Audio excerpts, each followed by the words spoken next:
اللہ اللہ اللہ اللہ۔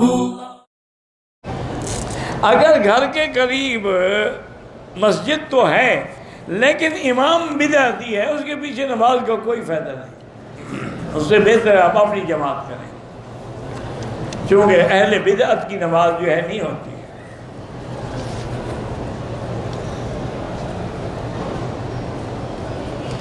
عمرے کے طواف کے 5ویں چکر میں عورت کو حیض آئے، کیا کرے؟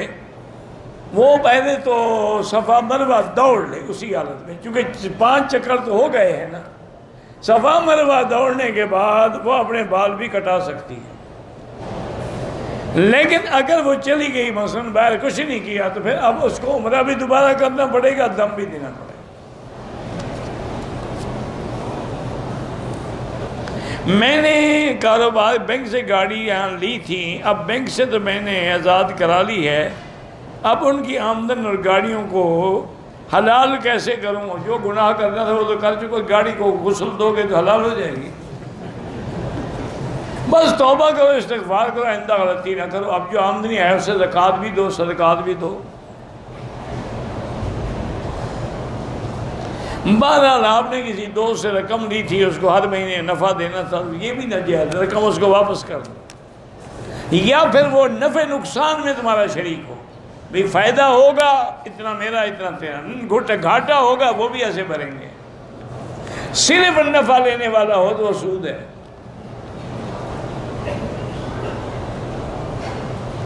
میرا دوست عمرے کے لیے آیا، نفلی طواف کے واجب طواف رہ گیا، اب کیا کریں؟ اب پڑھ لے بس، اور کیا کریں؟ کوئی پہاڑ تو نہیں ٹوٹ گیا، اب پڑھ لے۔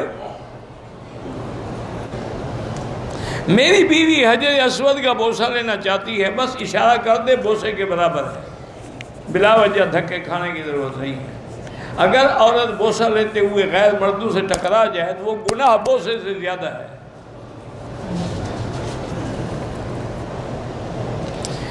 میں نے بینک میں رقم فکسڈ ڈپازٹ جمع کرائی ہے، جو سود ملتا ہے غریبوں پر خرچ کر دو، بالکل حرام ہے، یعنی حرام لے کے غریبوں کو کھلاتے ہو۔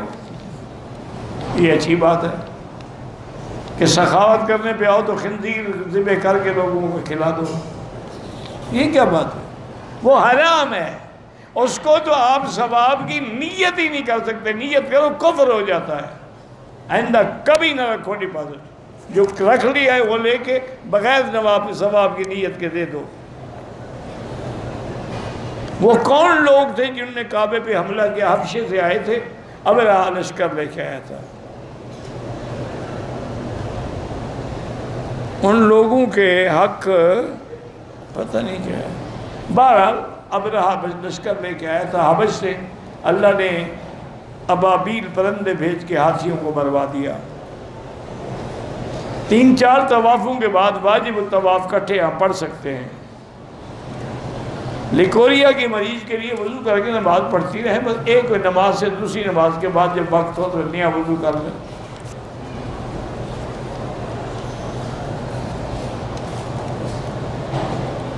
ہمارے رشتہ دار سنی ہیں لیکن محرم میں وہ شیعوں جیسا کرتے ہیں، بالکل وہ سنی نہیں ہیں۔ سنی ہوتے تو شیعوں والے کام کیوں کرتے ہیں؟ وہ آپ کو دھوکہ دینے کے لیے کہتے ہیں کہ ہم سنی ہیں۔ سنی تو وہ ہے جو سنت پہ چلے۔ تو حضور کا صحابہ اہل بیت کا ماتم صحابہ نے کیا، کس نے کیا ہے؟ حضور نے تو لعنت بھیجی ہے ماتم کرنے والوں پر۔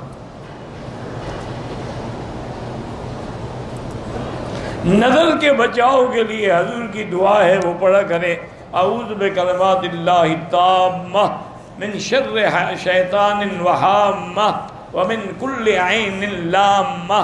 یہ دعا یاد کر لو، پڑھ کے دم کیا کرو، بچوں پر بھی خود پر بھی۔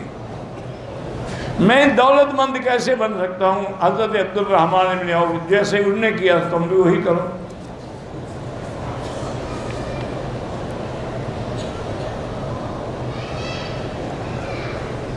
میرے باپ سے 9 سال پہلے دوسری شادی کی، میری والدہ اب پتہ چلا تو کیا ہو گیا، شادی کی، کوئی جرم تو نہیں کیا، پتہ چلا تو ڈنڈے لے کے مارو، بھگاؤ باپ کو گھر سے۔ شادی کی ہے، زنا کرتا ہے تو اچھا خوش رہتے آپ۔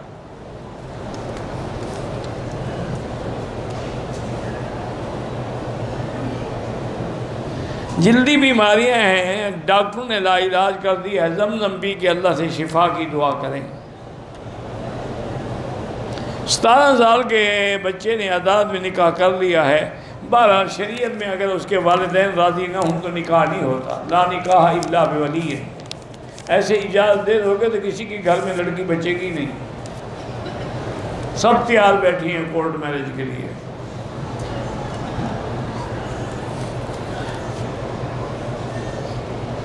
امام ابو حنیفہ بھی فرماتے ہیں کہ ولی کے بغیر نکاح نہیں۔ وہ ایک دوسرا مسئلہ ہے جو امام صاحب کے بارے میں سمجھتے نہیں، وہ کہتے ہیں اگر کسی نے کر لیا تو کیا ہم اس کو حد زنا ماریں گے؟ وہ کہتے ہیں چونکہ نکاح تو ہو گیا ہے نا، حد نہیں لگے گی۔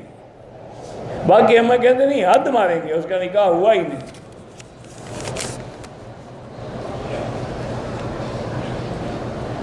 احرام کی حالت میں شاور لگنے سے انگلی سے خون نکل آیا، کوئی بات نہیں۔ سفر حج کے دوران، حج کے 5 طواف زیارت کے بعد، حج سے پہلے بیوی سے ہم بستری کی جا سکتی ہے؟ کیوں نہیں کی جا سکتی؟ آپ کی بیوی ہے۔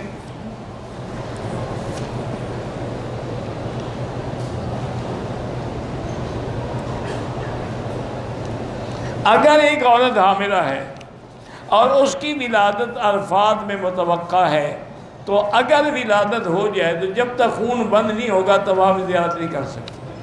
اور آج کل کوئی مسئلہ نہیں، بالکل نہ گھبرائیں، عرفات میں بھی ہسپتالیں موجود ہیں۔ ایک ولادت کے وقت ایک انجیکشن لگا دیتے ہیں، دوسرے دن خون بند ہو جاتا ہے، پاک ہو گئی۔ اور 40 دن گزارنے ضروری تھوڑے، جب بلیڈنگ بند ہو جائے وہ پاک ہو گئی۔ وہ تو اگر بند نہ ہو تو 40 دن دیکھیں گے۔ لوگوں نے مسئلہ بنا لیا یہ چلہ کاٹے گی، یہ چلہ نہ آئے گی، سب انہوں نے اپنے چلے بنا رکھے ہیں۔ نماز جنازہ میں پہلے ثنا پھر درود پھر دعا، حنفی مسلک میں یہی طریقہ جائز ہے۔ والدہ کے ساتھ حج پہ آئے ہیں، والدہ بیمار ہیں تو ان کو ویل چیئر پہ بٹھائیں، ضروری ہے پیدل چلانا۔